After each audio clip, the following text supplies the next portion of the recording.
Empezando con por qué tener en cuenta a Agile. Y por esta verdad que dice allí, ¿no es cierto?, el chairman de World Economic Forum, que hoy es el pez grande, no es el pez grande el que se come al chico, sino el pez rápido el que se come al lento. Hay que adaptarse rápidamente, no solo adaptarse, sino rápidamente a lo que nos impone la competencia, la tecnología, el mundo actual. Entonces, quienes demandan proyectos, digamos, ¿cómo reaccionan ante esto? Y bueno, reaccionan diciendo, si no es ágil, no me sirve. Pero lo que sucede es que mantienen la intención de que se le diga a priori qué es lo que se le va a entregar, cuándo se lo va a entregar y a qué costo se va a hacer el proyecto. Y estas son dos ideas que no encajan, es como enchufar con esa ficha dentro de ese enchufe, es decir, no se puede, hay que decidirse. ¿Se quiere ser ágil o se quiere predecir? Las dos cosas juntas no se pueden. Entonces, hablando de mitos y verdades, arranquemos haciendo mención a eso, ¿no? Agile es un enfoque para hacer cualquier proyecto más rápido y a menor costo. Eso es un mito. La verdad es que Agile es un enfoque para hacer ciertos proyectos de una manera adecuada. Y lo vamos a ir tratando en varios de los temas que vamos a ir atacando en detalle. Entonces, si empezamos de esa premisa falsa, lo que vamos a tener es consecuencias de empezar sobre una premisa falsa. Así que a mí me parece oportuno compartir con ustedes una experiencia de hace unos cuantos años, en donde me pasó lo contrario. En aquella época ni se hablaba, corría el año 84, yo estaba a cargo de los servicios profesionales en Uruguay, la organización NSR para la que trabajaba cumplía 100 años, entonces, digamos, me pidieron que condujese el proyecto de los festejos, dentro de los cuales iba a hacer una reunión con clientes y se iba a presentar un audiovisual en el cual se le comentaba a los clientes, bueno, la historia de la compañía. NSR había nacido como proveedor de caja registradora, luego se metió en el mundo de informática. En el año 84 las presentaciones audiovisuales se hacían en base a proyectores, con un sincronizador de audio y video, y nos lanzamos allí con la agencia de publicidad a pergeñar esa presentación, hicimos la conceptualización, nos convencimos de que, bueno, que lo íbamos a hacer, así que iniciamos el proyecto para la presentación, buscamos información histórica, armamos un guión, y entonces en cierto tiempo nuestro plan era obtener un borrador, también nuestro plan era hacer el refinamiento por un cierto tiempo y llegar a un preestreno que nos diese tiempo para hacer algunos ajustes y estrenar la presentación durante la convención con clientes. Es decir, típico plan secuencial, año 84, siglo pasado, en el que se hacían las cosas en donde, bueno, si bien ya existía gente trabajando con principios ágiles, eso no tenía mucha divulgación. ¿Cómo hacíamos los proyectos así? Quisimos hacer ese proyecto también así. Entonces, la parte de desarrollar el borrador fue sobre ruedas. El tema es que cuando nos metimos en el refinamiento, allí las cosas empezaron a no caminar de acuerdo al plan. Y eso llevaba cada vez más tiempo, y no tuvimos oportunidad de hacer el preestreno. Nos tuvimos que lanzar el momento de la presentación con el cliente, a presentar el audiovisual, que salió muy bien porque el equipo, entre lo que hacía la agencia de publicidad y lo que hacía el encargado de preparar el audiovisual, tenía mucha calidad cada uno en su trabajo, así que esto salió muy bien. Pero yo sufrí durante el proyecto porque esto no evolucionó de la manera en que yo hubiese querido como gerente de proyectos de desarrollo de soluciones informáticas. Es decir, lo que pasaba es que esta persona, el audiovisualista, iba aprendiendo a medida que íbamos avanzando, entendiendo mejor la historia de la compañía, los destinos de los productos, en qué beneficiaban a los clientes, cómo contar mejor esa historia. Entonces modificaba, quitaba cosas, agregaba. Y lo que le pasaba es que iba aprendiendo de lo que queríamos contar y lo iba aplicando, eso que iba aprendiendo, en lo que iba a desarrollar. ¿Sí? Entonces, yo le planteaba que teníamos que hacer el preestreno, le planteaba que teníamos que cumplir con fechas, y un día, un tanto inquieto, me dice: Orlando, los audiovisuales no se terminan nunca. Solo llega el día en que se presentan. Año 84, ¿no? Tiene bastante parecido a lo que sucede hoy con los proyectos que se enfocan de manera ágil.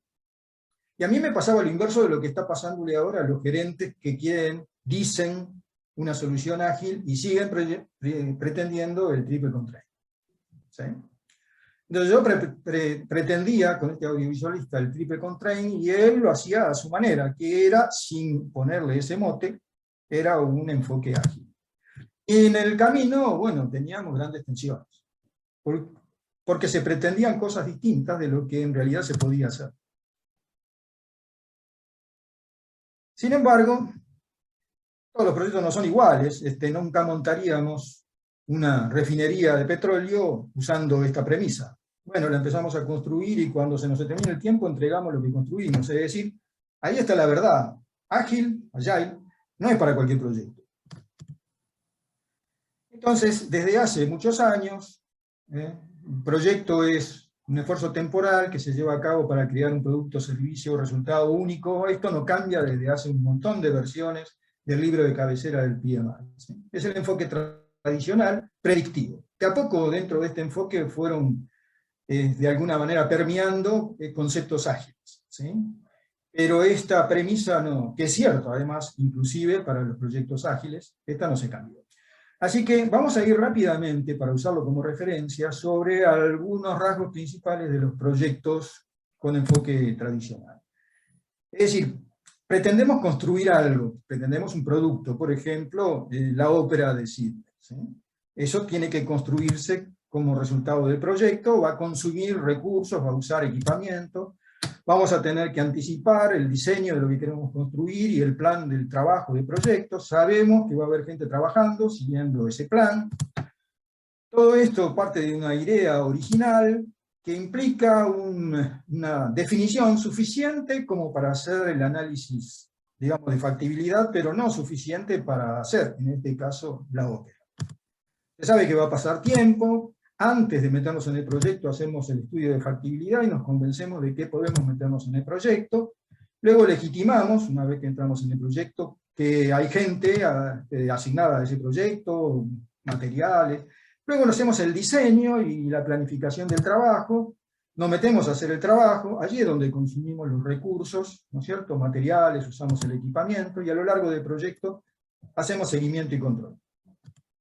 Sobre el final, cerramos el proyecto, se terminó el proyecto y lo que se hace es uso del producto. Esto es así, en esencia, para cualquier proyecto llevado adelante con el enfoque tradicional. Tiene efectos sobre detalles respecto a varias cosas, por ejemplo, sobre el equipo de proyecto.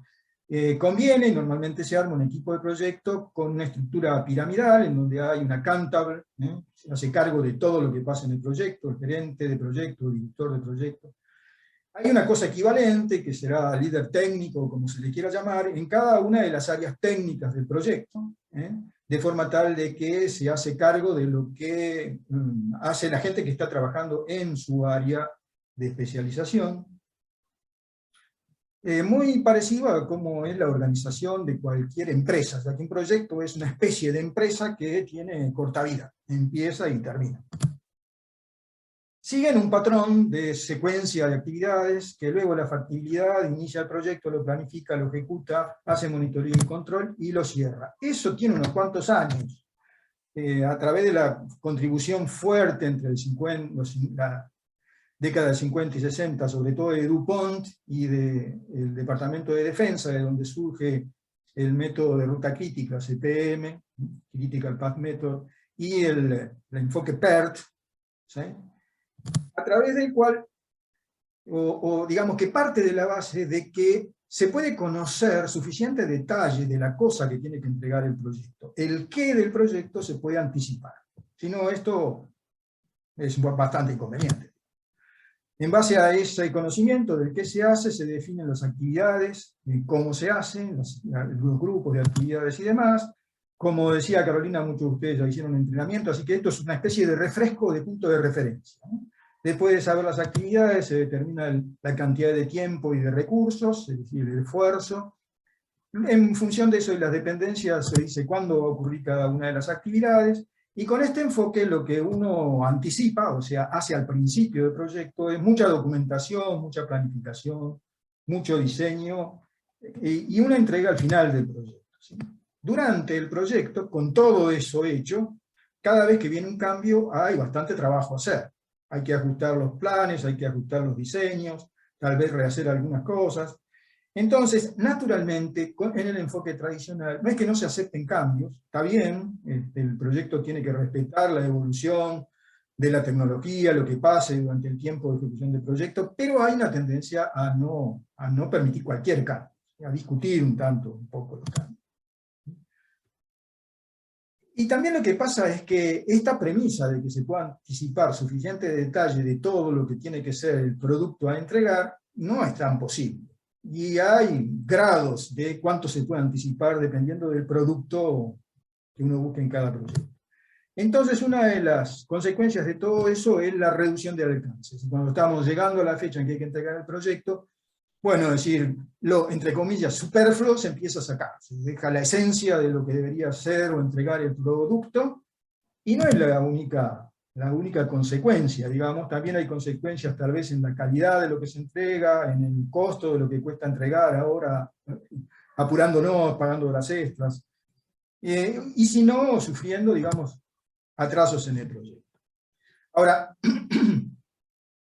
el tema es, ¿cuál es el peso relativo entre lo que se puede anticipar y los cambios que se puede prever que van a ocurrir?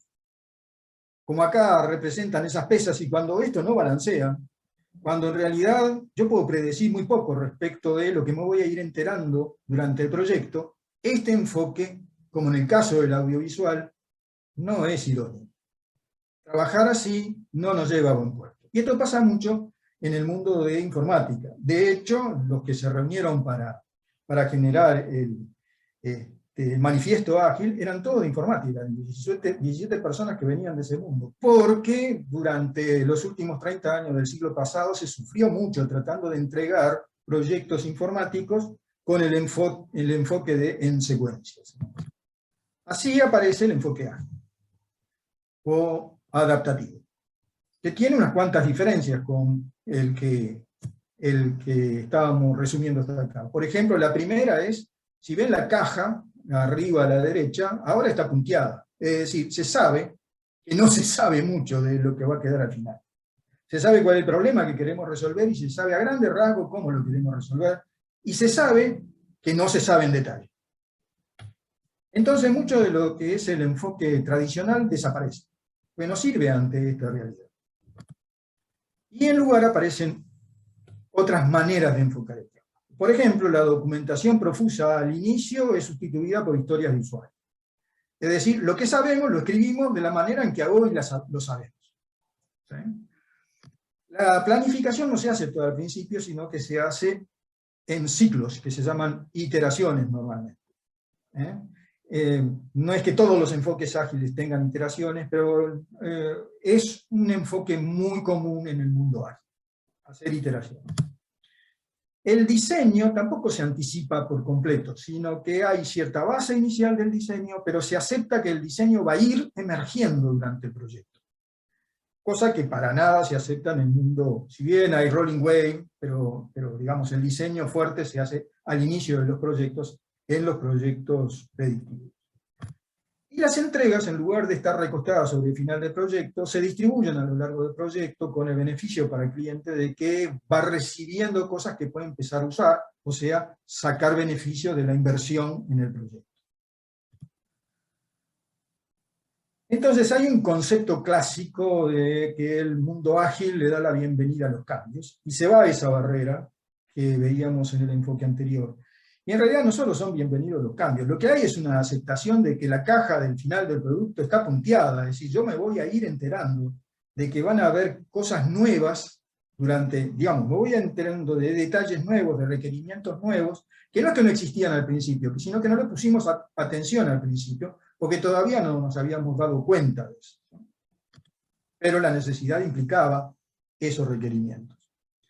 Para que el equipo de proyecto pueda hacerle frente a esta manera de enfocar el trabajo, necesita adherir a 3 pilares del agilismo, que son esas cosas que aparecen aquí: transparencia, inspección y adaptación.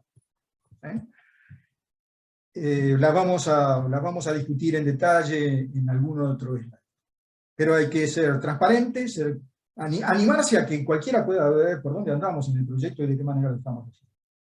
Animarse a que nos inspeccionen entonces, a que se fijen en qué estamos haciendo y nos den su punto de vista. Y con los puntos de vista, animarnos o aceptar que tenemos que hacer algunas adaptaciones a lo que ya teníamos hecho y al plan de lo que vamos a hacer. Eso implica modificaciones en la estructura del equipo. ¿Por qué? Porque el sistema piramidal ya no sirve. Lo que sirve es la cooperación entre todos los miembros del equipo a nivel de pares. Y la intención de que no haya tanta especialización. Cuando se dice que el equipo ágil es un equipo autosuficiente, es verdad, pero es el equipo el que es autosuficiente. A lo mejor no es que cada persona pueda hacer cualquier cosa. Sin embargo, lo que se busca es que cada persona pueda hacer varias cosas.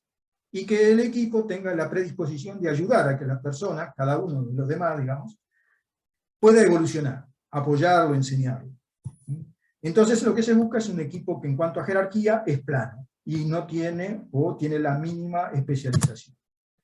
Eso implica grandes cambios en la mentalidad de la gente que integra el equipo. No se puede cambiar la mentalidad de un día para el otro. Hay que ir cambiándola, ir cambiando el comportamiento, la manera de ver las cosas, de a poco. Y hay que empezar desde la conceptualización del proyecto, es decir, ese gerente del que hablábamos en los primeros slides, que dice, bueno, díganme qué van a entregar, cuánto cuesta y en qué momento me lo entrega, en realidad debería aceptar que el mundo cambió, que si quiere ágil, la cosa es distinta. Díganme cuánto tiempo va a poder esperar por los resultados razonables y suficientes del proyecto, cuánta plata está dispuesto a gastar en eso, y el equipo de proyecto va a definir cuántas cosas puede hacer dentro de ese margen. Es decir, eso representa el triángulo invertido. Las cosas se dan vuelta patas arriba.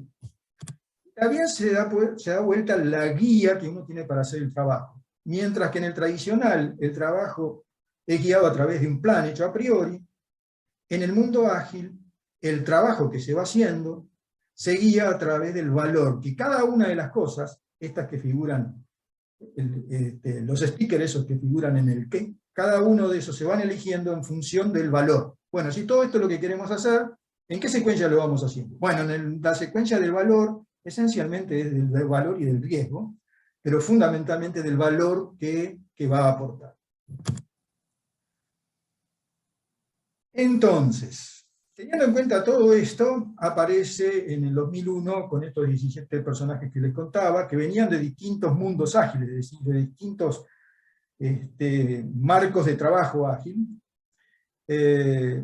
Bueno, sintetizan, digamos, lo que entendieron que era la nata del mundo ágil. Es decir, ¿qué es lo fundamental? Entonces generan el manifiesto ágil, que tiene 4 valores, estos que aparecen acá. Por ejemplo, este dice sobre documentación profusa. Si no nos matemos haciendo toda la documentación para un software que lo vamos a ir conociendo por el camino. Vayamos dejando cosas en funcionamiento. Bueno, así aparecen estos 4 valores fundamentales de la agilidad. ¿Sí? Después vamos a ir viendo el efecto que esto causa, ¿sí? En la conducta, digamos, los conceptos que se va desarrollando en los equipos ágiles. Entonces lo que dice es, si bien hay valor en los conceptos que están sobre la izquierda, es decir, después de la palabra sobre, nosotros los ágiles valoramos más los de la izquierda. Respetamos el valor de lo de la derecha, pero le damos más valor a los de la izquierda. ¿Sí? Como sustento de estos valores generan una lista de 12 principios. Son esos que están allí, no le vamos a poner énfasis ahora, pero yo les dejo allí un par de direcciones de la web y pueden googlear y van a encontrar mucho escrito sobre esto, ¿no? Detalles sobre en qué consisten y cuál es el impacto en el trabajo de los proyectos, los valores y los principios. El tema es cuán metido en la cultura de la empresa están los aspectos de la derecha de los valores. Porque si están muy arraigados, va a ser muy difícil que el equipo ágil logre que se respete el malo de la izquierda. ¿Me explico? Entonces allí aparece otro mito. No es necesario documentar, por ejemplo, tiene relación con el valor en el cual yo me detuve un minuto. ¿Sí?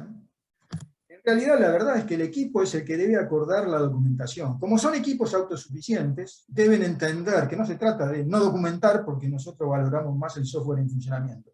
Se trata de no documentar más allá de los imprescindibles, pero hay cosas que hay que documentar. ¿Y quién define cuánto documentar? Es un desafío.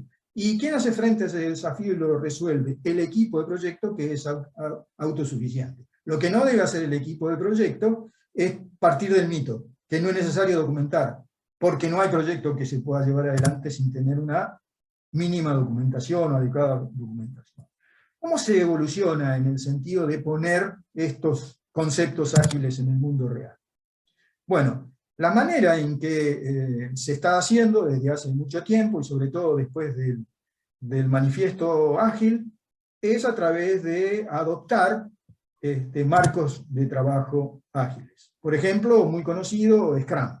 Seguramente ustedes lo conocen, y si no, al final, si nos queda tiempo, podemos ver detalles de Scrum. Otro es Kanban, ¿sí? En donde digamos, tiene un esquema muy diferente al de Scrum. Y aquí está lo que les decía, no todos los enfoques ágiles son iterativos. Scrum es iterativo, Kanban no es iterativo. Sin embargo, los dos son ágiles. ¿Sí? Los dos necesitan alguna forma de planificación. No es que no hay planificación, pero se planifica diferente. En Scrum se planifica poco al principio del proyecto y bastante en detalle en cada una de las iteraciones.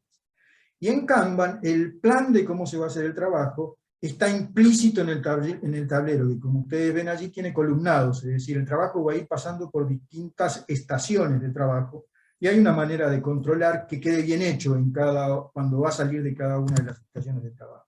También lo podemos combinar. Entonces, si combinamos en un mismo proyecto, una parte del proyecto la hacemos en Scrum y la otra en Kanban, entonces se dice que estamos usando Scrumban. Por otro lado, también hay alguna parte del proyecto que a lo mejor se puede predecir y conviene hacerlo en forma waterfall, porque es más controlable lo que se hace cuando uno lo ataca en forma waterfall. Lo que pasa es que hay tipos de proyectos que no admiten ser tan controlables porque no se pueden predecir. Y si combinamos todos estos tres, hablamos de que estamos en Scrumban form. Y así hay varias otras combinaciones, porque estos no son los únicos tres enfoques.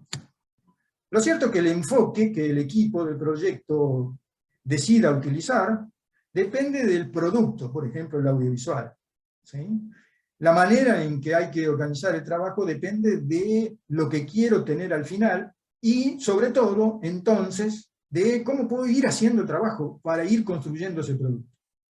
Depende de eso, además de algunas otras condicionantes de la organización y de las personas, pero esencialmente lo que pauta profundamente cuál sería el enfoque más productivo de un proyecto es el tipo de producto y entonces el tipo de enfoque de trabajo para poder realizarlo. Acá vemos otro de los mitos. Las personas hacen el trabajo a su modo. Es decir, como somos ágiles, nosotros somos autoorganizados y entonces hacemos las cosas como nosotros sabemos hacerlas. Eso es ser ágil. En realidad, la verdad es que los marcos ágiles usan ceremonias y artefactos definidos, es decir, marcan la cancha. Entonces, los equipos ágiles no deberían hacer lo que le parece específicamente a cada equipo. Deberían adoptar un marco de trabajo ágil y empezar a entender el mundo ágil a través de la estructura que les propone ese marco de trabajo ágil. Decir que soy ágil porque soy capaz de salir del mundo predictivo y meterme en el mundo ágil que es más efectivo, es un mito. Otro de los mitos es que no se planifica. Y yo les decía hace unos minutos, en realidad sí se planifica, pero se planifica distinto. Waterfall se planifica de una manera distinta a la que se planifica en Scrum, distinta a la que se planifica en Kanban, y así. Pero no es que no se planifique. Es decir, primero anticipo qué voy a hacer, y anticipo cómo es el enfoque de trabajo para hacer eso, y dependiendo del marco de trabajo, lo planifico de una manera diferente. Hay varias maneras, les decía, de hacer los proyectos ágiles, y allí tienen la proporción en la que en el quinto reporte, ese estándar basado en una encuesta del mundo ágil, dice, bueno, la mayoría, el 66% de los proyectos encuestados se hacen en ese momento en Scrum, y allí tienen la proporción de los otros. Como ven, Scrum gana por lejos, y le sigue Kanban actualmente, ese reporte tiene un par de años, así que podemos decir recientemente.